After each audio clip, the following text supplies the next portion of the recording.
हिमाचल प्रदेश के deputy CM Mukesh Agnihotri ने कहा है कि परिवहन विभाग इस वर्ष निर्धारित लक्ष्य से ज्यादा राजस्व अर्जित करेगा। परिवहन विभाग ने 775 करोड़ का लक्ष्य रखा है, जिसमें से अब तक 323 करोड़ अर्जित किए गए हैं। विभाग ने ऑनलाइन ई ऑक्शन प्रणाली से वीवीआईपी नंबरों को बेचकर 6 करोड़ कमाए हैं। इसके अलावा डिप्टी सीएम मुकेश अग्निहोत्री ने ट्रांसपोर्ट बैरियर में ऑटोमेटिक नंबर प्लेट सत्यापन प्रणाली लगाने का भी ऐलान किया है। पंजाब दस्तक के लिए सुरेंद्र राणा की रिपोर्ट। इस साल हमारा टारगेट जो है ट्रांसपोर्ट का, इस फाइनेंशियल ईयर में हम प्रयास करेंगे कि 1000 करोड़ रुपए के आसपास जो है वो हमारा ये फाइनेंशियल ईयर जाए। 1000 करोड़ पिछली दफ़ा 675 पे ये क्लोज हुआ है, 675 पे। और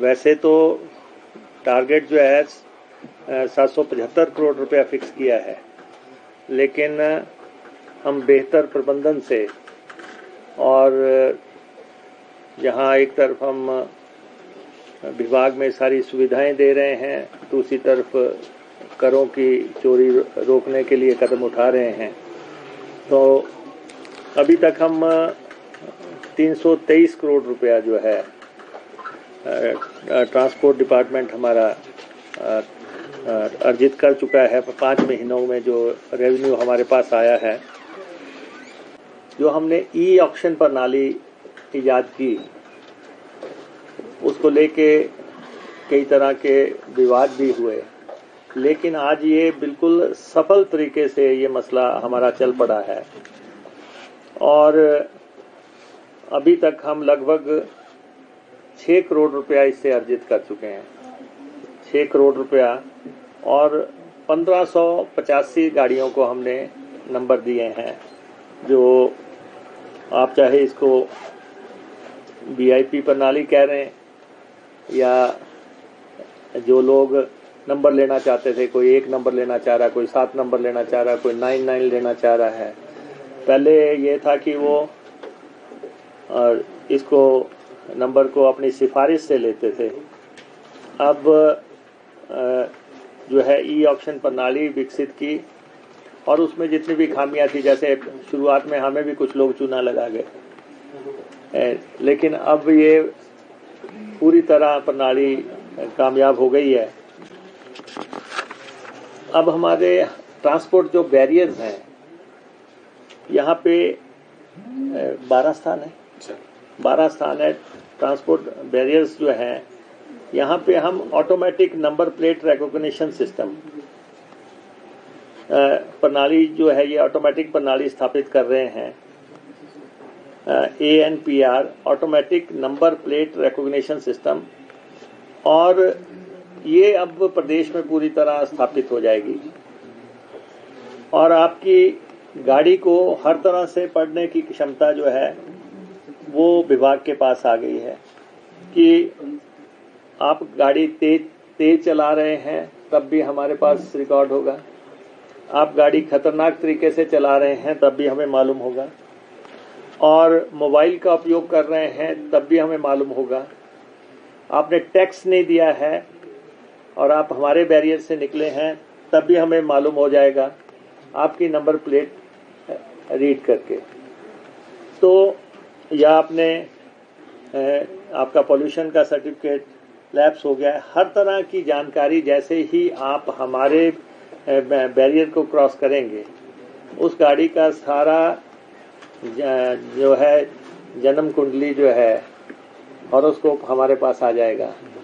और इसमें मानव हस्तक्षेप की कोई गुंजाइश नहीं है, ये पूरी तरह जो है हस्तक्षेप से मुक्त होगी और चोरी को कम करने और रेवेन्यू को बढ़ाने में ये प्रणाली कारगर साबित होगी। हमने ये फैसला किया है कि, और ये दोनों डिपार्टमेंट्स पे लागू है, हमारे ट्रांसपोर्ट पे भी और हमारी HRTC पे भी, हम दोनों में हेल्प डेस्क जो है स्थापित कर रहे हैं। चाहे HRTC की जो कंप्लेंट्स 1100 नंबर पे या चीफ मिनिस्टर के नंबर पे हेल्पलाइन पे जो आती हैं, उन सब को सुलटाने के लिए हमारा हेल्प डेस्क जो है 24/7 काम करेगा। देखिए, एक तो अनंतपुर साहब के आसपास जो है हमारे ड्राइवर से मारपीट की गई थी, कंडक्टर से भी मारपीट गई थी। मैं खुद जो है अनंतपुर गया था और मैंने वहाँ जाके जो है वहाँ के एडमिनिस्ट्रेशन से बात की और वहाँ पे वो केस रजिस्टर किया गया और लोगों को हिरासत में लिया गया। और हमने हमारे ड्राइवर्स दूर दूर तक जाते हैं, तो कई जितने भी झगड़े हो रहे हैं हम उन सबको डे टू डे मॉनिटर कर रहे हैं। और उसमें अब कहीं भी एक्सीडेंट होता है, हम काफ़ी कोशिश करते हैं ड्राइवर से भी खुद भी बात करें। अब जैसे अभी हमारी बस नीचे गिर गई थी मंडी में, हमने खुद ड्राइवर से बात की, उसकी स्थिति का पता किया कि क्या स्थिति है उनकी। तो इसलिए एक बात मैं लोगों को भी बता देना चाहता हूँ, आपके माध्यम से शायद जल्दी पहुँच जाएगी। HRTC एक सरकारी संपत्ति है, इसकी संपत्ति को नुकसान पहुंचाने में जो है नॉन बेलेबल है।